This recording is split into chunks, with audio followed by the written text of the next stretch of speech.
बातम्या पश्चिम महाराष्ट्रातल्या आषाढी यात्रेचा सोहळा येत्या 6 जुलै रोजी साजरा होतो आणि या काळामध्ये जास्तीत जास्त भाविकांना विठ्ठल रुक्मिणीचं दर्शन घेता यावं यासाठी 27 जूनपासून प्रक्षापूजेपर्यंत 24 तास दर्शन सुरू ठेवण्याचा निर्णय विठ्ठल रुक्मिणी मंदिर प्रशासनानं घेतला। दरम्यान तुळशी पूजा बंद करण्याचा निर्णय देखील घेण्यात आलेला आहे। आषाढी वारीच्या पार्श्वभूमीवर आयोजित करण्यात आलेल्या श्री विठ्ठल रुक्मिणी मंदिर समिती बैठकीत गोंधळ झालाय।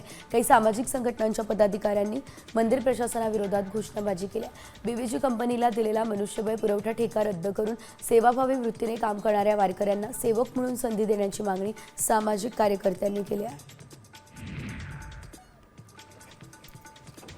सोलापूरमध्ये उजनी धरणाला मोठ्या प्रमाणात जलपर्णीचा विळखा पडला। धरणातील पाणी दूषित झाले, जलचर प्राण्यांना धोका निर्माण झाला। जलसंपदा विभागाने जलपर्णी काढावी अशी मागणी केली आहे।